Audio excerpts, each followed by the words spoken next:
అందరికీ నమస్తే. ఆంధ్రప్రదేశ్లో వైఎస్ఆర్సీపీపై కూటమి ప్రభుత్వం చేస్తున్నటువంటి దాడులు మనం అందరం కూడా చూస్తూనే ఉన్నాం. దీనికి సంబంధించి ప్రకాశం జిల్లా వైఎస్ఆర్సీపీ పార్టీ అధ్యక్షులు బూచేపల్లి శివప్రసాద్ రెడ్డి గారు, అదేవిధంగా ఆయన దర్శి ఎమ్మెల్యేగా కూడా ఉన్నటువంటి పరిస్థితి అనమాట. వైఎస్ఆర్సీపీ నుంచి గెలిచినటువంటి 11 మంది అతి తక్కువ మంది ఎమ్మెల్యేల్లో బూచేపల్లి శివప్రసాద్ రెడ్డి గారు దర్శి నుంచి గెలవడం జరిగింది. సో ఈయనకి రాష్ట్ర వ్యాప్తంగా కాదు, ముఖ్యంగా జిల్లాలో పలు ఇబ్బందులు ఎదుర్కొంటున్న పరిస్థితులు అయితే ఉన్నాయి.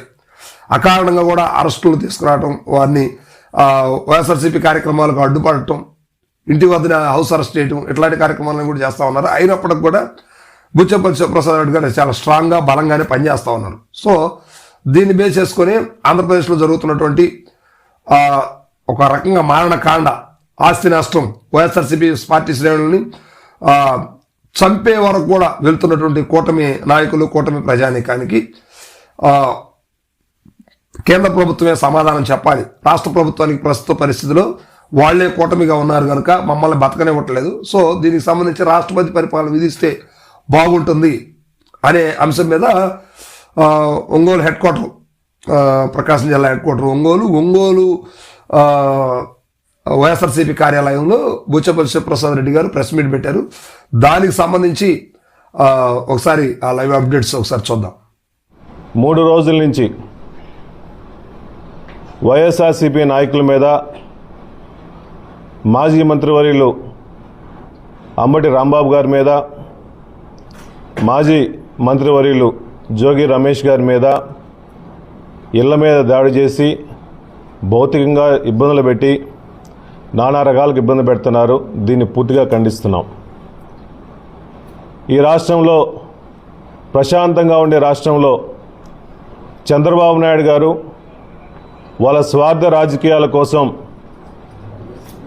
తిరుపతి వెంకటేశ్వర స్వామి పవిత్రంగా భావించే తిరుపతి లడ్డూలో నెయ్యి కల్తీ జరిగిందని చెప్పేసి ఏ రిపోర్ట్స్ లేకుండా, ఎన్డీడీబీ కానీ ఎన్డీఆర్ఐ రిపోర్ట్స్ ఏమీ లేకుండా కావాలని చెప్పేసి ఒక ఫ్లెక్సీలో కల్తీ జరిగింది, ఆ నెయ్యిలో కుంభకోణం జరిగింది, 250 కోట్ల కుంభకోణం జరిగిందని చెప్పేసి ఏ సంబంధం లేని మా మాజీ ముఖ్యమంత్రి వర్యులు వైఎస్ జగన్మోహన్ గారి మీద, వైవి సుబ్బారెడ్డి గారి మీద, భూమన కరుణాకర్ రెడ్డి గారి మీద, మాజీ టీటీడీ చైర్మన్ల మీద కావాలని చెప్పేసి దుష్ప్రచారంగా అన్ని చోట్ల ఒక ఫ్లెక్సీలు కావాలని ఏర్పాటు చేసి ఒక విష సంస్కృతిని నేర్పించి కావాలని మత విద్వేషాలని రెచ్చగొట్టే విధంగా ఈ ఫ్లెక్సీలు పెట్టడం, దీన్ని పూర్తిగా ఖండిస్తున్నాము. అంబటి రాంబాబు గారు మొట్టమొదటి నుంచి చాలా సౌమ్యంగా ఉండేవాళ్ళు, ఎప్పుడు పరుషపదం వాడేవాళ్ళు కాదు. అధికారంలో ఉన్న, ప్రతిపక్షంలో ఉన్న ప్రతి ఒక్కరిని గౌరవంగా చూసుకునేవాళ్ళు. రాజకీయాల్లో విమర్శలు, ప్రతి విమర్శలు సహజం. కానీ ఈ విధంగా సంబంధం లేకుండా అంబటి రాంబాబు గారి మీద, ఇంటి మీద, ఆఫీస్ మీద దాడి చేయటం, జోగి రమేష్ గారి మీద ఇంటి మీద దాడి చేయటం నిజంగా చాలా బాధాకరంగా ఉంది. అంబటి రాంబాబు గారు ఏం చేశారు? ఆ ఊర్లో ఉన్న ఒక ఫ్లెక్సీని ఆయన స్వయాన అక్కడ పోయేసి మున్సిపల్ డిపార్ట్మెంట్కి, పోలీస్ డిపార్ట్మెంట్కి, అయ్యా మేము ఫ్లెక్సీలు చించడానికి రాలేదు, ఈ విధంగా మా నాయకుడి మీద ఫ్లెక్సీలు పెట్టారు, దయచేసి రేపటి లోపల తీయమని చెప్పేసి రిక్వెస్ట్ చేసి అదే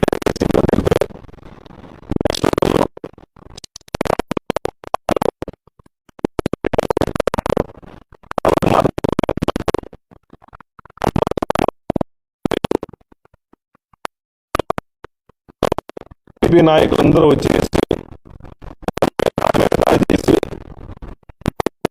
చెప్పులతో దాడి చేశారు.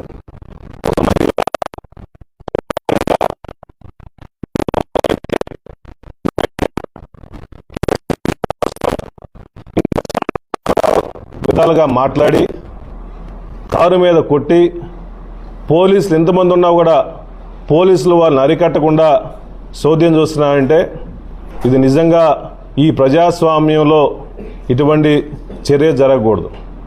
కానీ అంబటి రాంబాబు గారు ఆ రోజు ఆవేశంలో, ఆ క్షణికావేశంలో డోర్ తీసి కొన్ని పరుషజాలం వాడింది వాస్తవమే.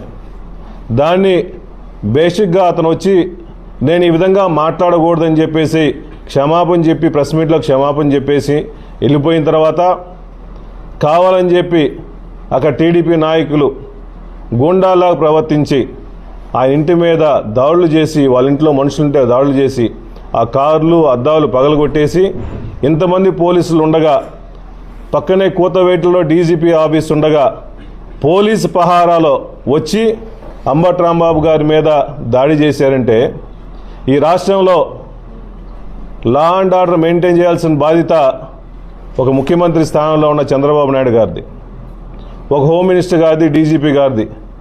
కావాలని చెప్పేసి వీళ్ళే దాడులు చేస్తూ ఉంటే ప్రజాస్వామ్యంలో ఏ దృష్టికి వెళ్తుంది ఈ విధంగా? ఇది నిజంగా చాలా తప్పుడు సంకేతం తీసుకొస్తుందని చెప్పి సభాముఖం తెలియజేస్తున్నా. అయ్యా చంద్రబాబు నాయుడు గారు, గతంలో 2014-19లో మీరు ముఖ్యమంత్రిగా ఉన్నప్పుడు ఆ రోజు కాపు నాయకుల మీద దాడి చేపించి కాపు నాయకులు పోరాటం చేసే నాయకుడు ముద్రగడ పద్మనాభం గారి ఇంటి మీద పోలీసులు వచ్చి వాళ్ళ వైఫ్ని తిట్టి, వాళ్ళ కొడుకుని అసభ్యంగా తిట్టి పోలీసులతో బూటుకాలతో తన సంగతులను చూసాం. ఏం పాపం చేశారు ముద్రగడ పద్మనాభం గారు? ఆ రోజు కాపుల ఐక్యత కోసం, కాపుల పోరాటం కోసం, కాపులకు రిజర్వేషన్ కావాలని చెప్పేసి ఆ రోజు పోరాటం చేశారు. 2014 నుంచి 19 టైంలో ఆ విధంగా ముద్రగడ పద్మనాభం గారు ఇబ్బంది పెట్టారు. మళ్ళా గవర్నమెంట్ వచ్చిన తర్వాత కాపు నాయకులను ఇబ్బంది పెట్టాలని చెప్పేసి అంబటి రాంబాబు గారి మీద సుమారుగా 5 నుంచి 6 గంటలు పోలీసుల సమక్షంలో దాడి చేయడం నిజంగా చాలా బాధాకరంగా ఉంది. కక్ష సాధించుకుంటున్నారు. ఈ విధంగా ప్రజాస్వామ్యంలో మీరు ఏ సంకేతం ఇస్తున్నారు? లా అండ్ ఆర్డర్ చేయాల్సిన బాధ్యత మీది కదా. మీరు చేయకుండా ఈ విధంగా మీరే ఉసిగొల్పి ఒక రౌడీయిజాన్ని, ఒక రౌడీ మూకల్ని మొత్తం ప్రోత్సహించి నానా రకాలకు ఇబ్బంది పెడుతున్నారు. కాబట్టి ఇటువంటి శాస్త్రాలను దయచేసి మానుకోండి. మీకు అధికారం ఇచ్చిన 5 సంవత్సరాలు, 2 సంవత్సరాల్లో మీరు మొత్తం డైవర్షన్ పాలిటిక్స్ చేశారు. కల్తీ నెయ్యి అని చెప్పి ఒక డైవర్షన్ పాలిటిక్స్ చేశారు. మెడికల్ కాలేజీల కోసం కూడా డైవర్షన్ పాలిటిక్స్ చేస్తున్నారు. మీడియాని డైవర్ట్ చేసుకోవడం కోసం ఇవన్నీ చేస్తున్నారు. కాబట్టి ఇచ్చిన టైము, ఇచ్చిన హామీలు, ఇచ్చిన అధికారాన్ని ఉపయోగపడి పేద ప్రజల కోసం సహాయం చేయకుండా ఈ విధంగా వైఎస్ఆర్సీపీ నాయకుల మీద, ఒక బీసీ నాయకుల మీద, ఒక కాపు నాయకుల మీద, అందరి మీద దాడులు చేసుకుంటా ఉంటే అంబటి రాంబాబు గారు ఆయన కేసులు పెట్టినా భయపడడు.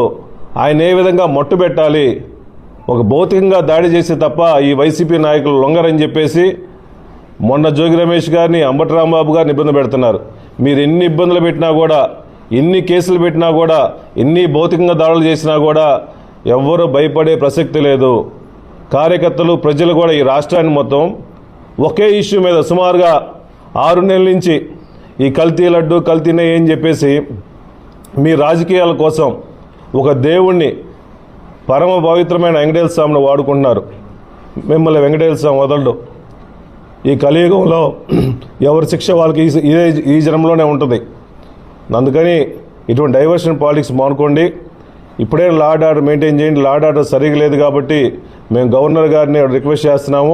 ఈ రాష్ట్రంలో లా అండ్ ఆర్డర్ లేదు కాబట్టి వైఎస్ఆర్సీపీ నాయకులందరినీ మీద దాడులు చేస్తున్నాం కాబట్టి రాష్ట్రపతి పాలన ఇవ్వాలని చెప్పేసి మేము డిమాండ్ చేసుకుంటున్నాం.